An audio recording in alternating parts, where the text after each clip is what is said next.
देवकी वसुदेव के सामने ही बच्चे को मार डाला। और एक नहीं,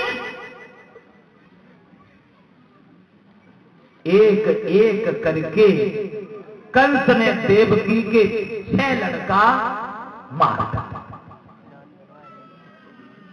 7वें गर्भ का जब नंबर आया, 7वें गर्भ में जब बच्चा आया, तो भगवान ने योग माया से समझाया और कहा जैसा कहूं वैसा करो। योग माया से देवकी के गर्भ से उन्हें रोहिणी के गर्भ में पहुंचाया। ये रोहिणी वसुदेव की दूसरी स्त्री थी, गोकुल में रहती थी। वहां जो लड़का हुआ जिसका नाम पड़ा बलराम, और इधर ये खबर फैल गई कि देवकी का 7वां गर्भ खंडित हो गया। 8वें गर्भ में भगवान खुद चले। योग माया से कहा कि तुम्हें लड़की बन के जन्म लेना है और हम चले जेल को, हम जेल खाने में जा रहे हैं और तुम्हें गोकुल में पहुंचना है। इधर 8वें गर्भ का नंबर आया, कंस ने सबको सतर्क किया। आ गया, कुर्बानी का समय आ गया। ये वक्त आनाकानी का नहीं है, इसी गर्भ में हमारा काल पल रहा है। दोस्तों, हमारे पास बहादुरों की कमी नहीं है। जहां 2-2 पहरेदार खड़े होते थे, 10-10 खड़े हो जाओ, घूमते रहो, टहलते रहो, चलते रहो, एक दूसरे को आवाज लगाते रहो, सोना नहीं। जैसे ही वो लड़का जन्म ले, आकर के हमें सूचना दीजिए। दुनिया के लोगों के सामने इतनी दुर्दशा से मारूंगा, देखने वालों का भी कलेजा हिल जाएगा। जानने में संसार भर के लोग, कंस का काल मारा गया, भगवान कंस अमर है।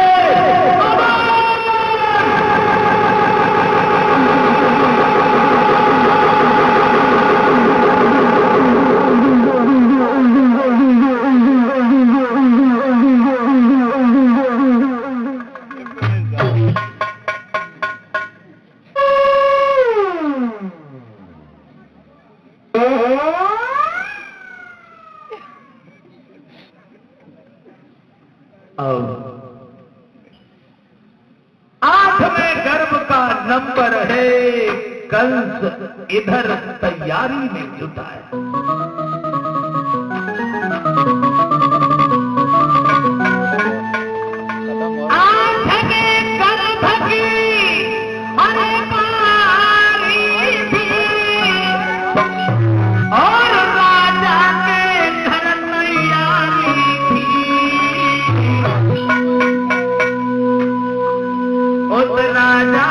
होशियारी में और तेलन कहने की जारी थी।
चारों तरफ पहरेदार खड़ी है, तलवार लिए हुए चारों ओर दौड़ रही है और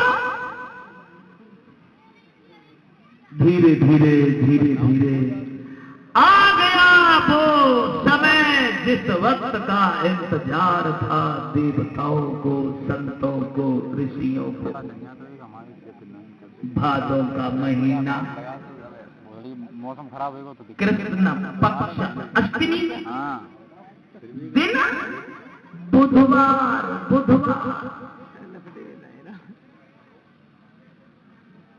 बुधवार का दिन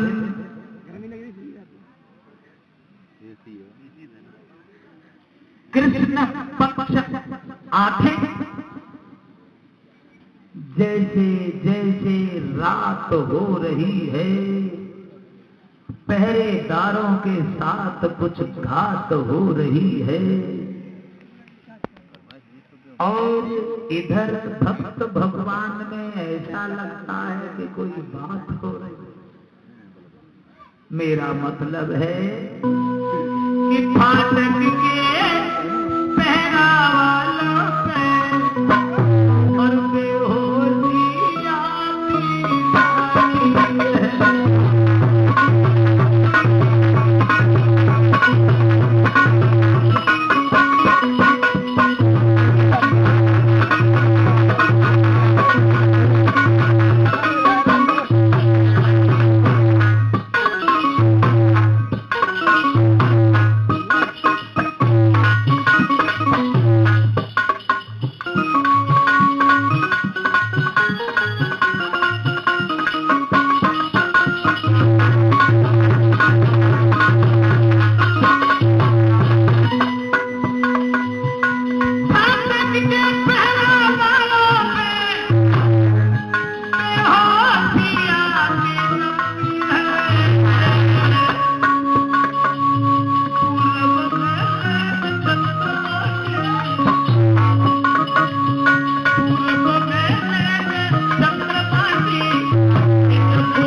उसी समय उस जेल की एक चमकी उठी दीवार,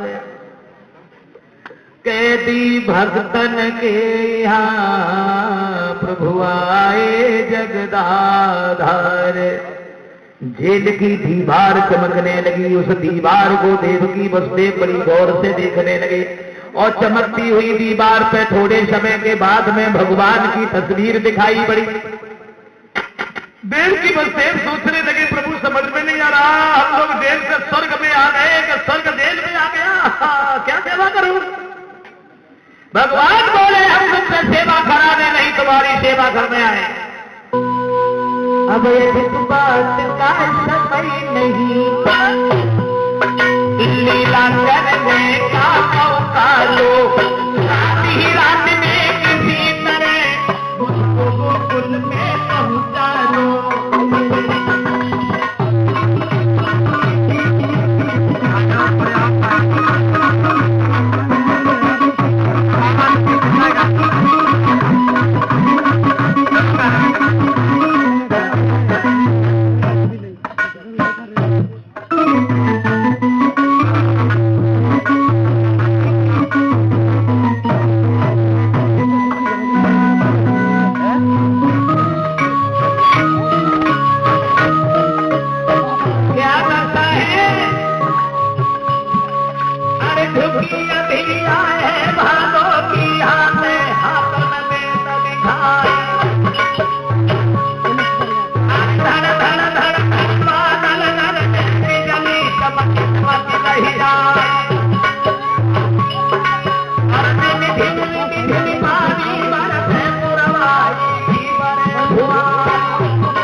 सेवा करने आए, हमें गोकुल में नंद बाबा के यहाँ पहुंचा देना।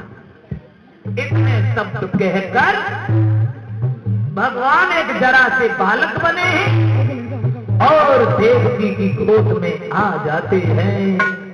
बोलिए भक्तवत्सल भगवान की।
अवतार धारण करते हैं। देवकी वसुदेव कंस की याद करके रोने लगे हैं और कहा है किसी तरह हमें गोकुल में पहुंचा दीजिए। भगवान की बात याद आई तो कहा गोकुल में छोड़ आओ। ये 100 रुपया हमारे पास भिजवा रहे हैं राजू यादव कंचनपुर करहल।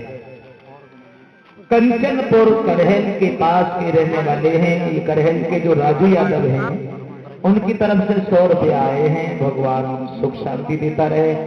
इन्होंने उस गीत के लिए लिखा है जो गीत बहुत लंबा है, कम से कम 30-35 मिनट इसमें लग जाते हैं। ये पर्दा हटा दे जरा मुख दिखला दे, क्या है क्या नहीं है याद नहीं है अच्छे तरीका से। और राजू यादव से कहेंगे कि 2-4 मिनट की अगर कोई चीज सुननी है तो बता दीजिएगा, क्योंकि हमें कहीं दूसरी जगह जाना है अभी। अगर हाँ, वहाँ हमारे छोटे भाई मंजिश की कथा चल रही है। कल मैंने परीक्षा जी से कहा था उन्हें किसी तरह से हमें घंटा 2 घंटा कोई टाइम दे दो, उनसे ना कम समय देने में ना मिल पा रहे तो रात ही नहीं है। उनका करें मुसीबत है, जाना पड़ेगा भैया। तो अब वहां पहुंचेंगे, वहां चिल्लाएंगे रात के 12-1 बजे तक, फिर भागेंगे तब फिर प्रदीप कुमार नाम लिख दे।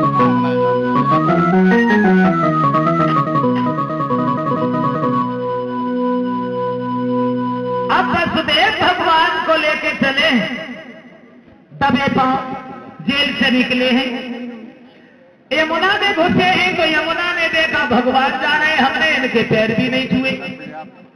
ये सोचकर चढ़ी आई यमुना, अरे चढ़ी आई यमुना, मत देखो चढ़ी आई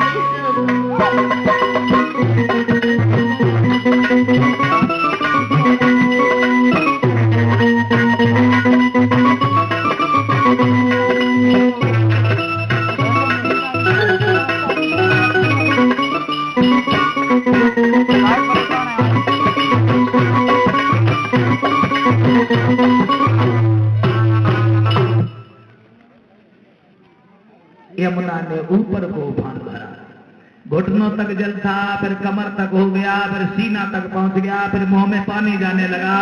वसुदेव सोचने लगे अब क्या करें, क्यों? क्योंकि आगे बढ़ता है मन जिंदगी,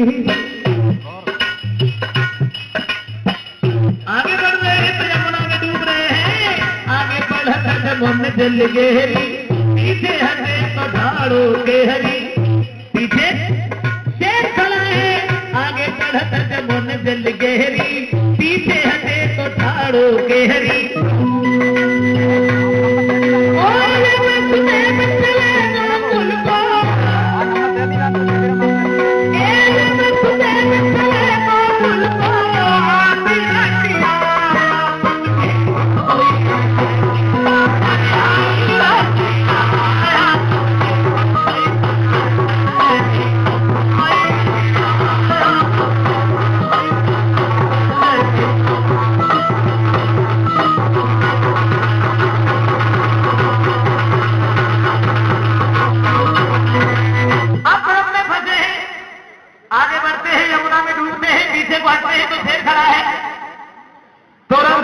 भगवान समझ गए तो मनमोहन ने तेरी लटिकाया,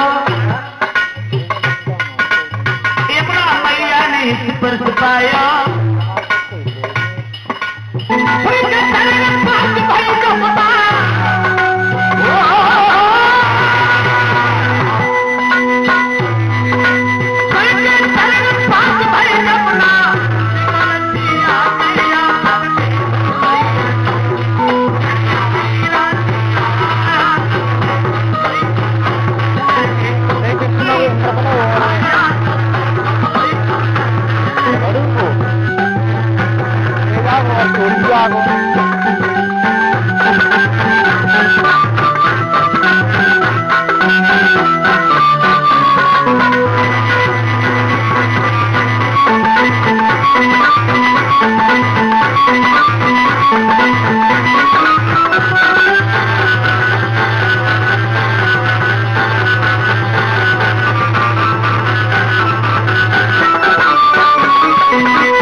यमुना को पार किया है, पहुंच गए गोकुल में। देखा है गोकुल के भक्त सो रहे हैं, तुरंत ही लड़की को उठाया, भगवान को छोड़ा वहां और दबे पांव निकल आए। ऐसी थी भगवान की माया, वो लड़की कई रास्ता में भी नहीं रोई, चुपचाप मरी धरी। जेल में पहुंच के लड़की जब रोई, पहरेदार जग गए, कंस को खबर सुनाई, कंस पहुंच गया। बहन बच्चे को हमें दीजिए।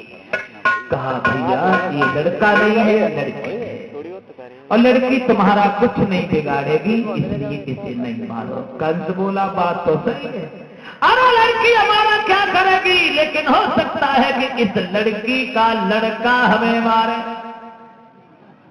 इसलिए नहीं छोड़ेंगे। पैर पकड़ करके घुमा के चट्टान से पटकना चाहा, लड़की हाथ से छूट करके आकाश में उड़ गई और नभमंडल में पहुंच करके चीखने लगी, कंस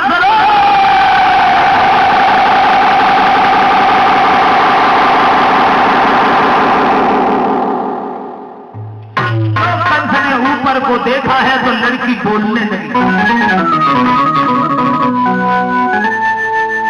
चिल्लाई के कहा चंचलानी, हे अभिमानी रे मतवानी, तेरे दुश्मन को पाली रहे मोती को फुला।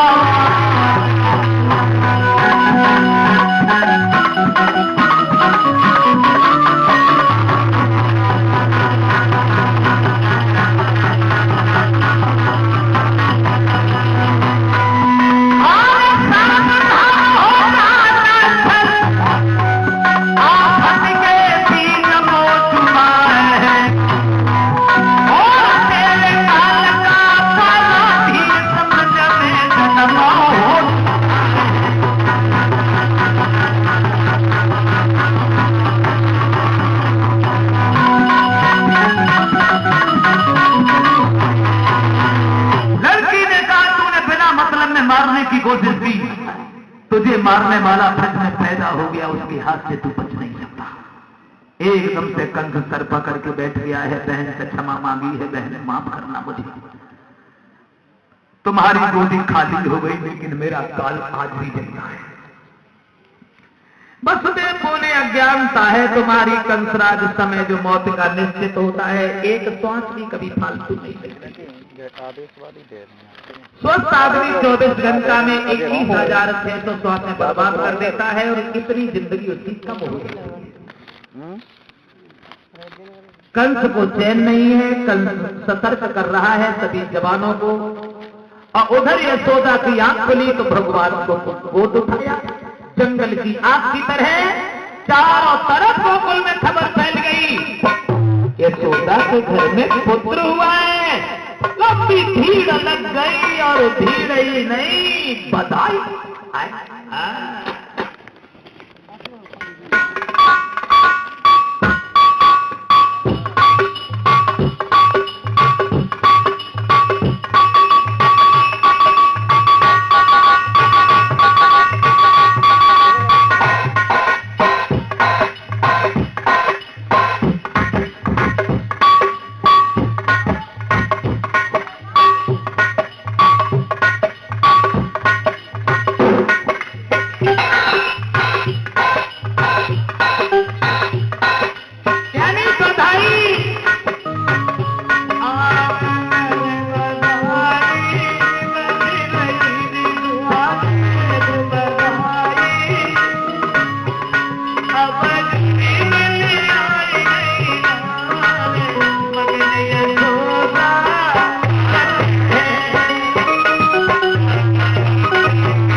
अवतार हुआ झील में, बधाई का आनंद नंद बाबा के द्वारा।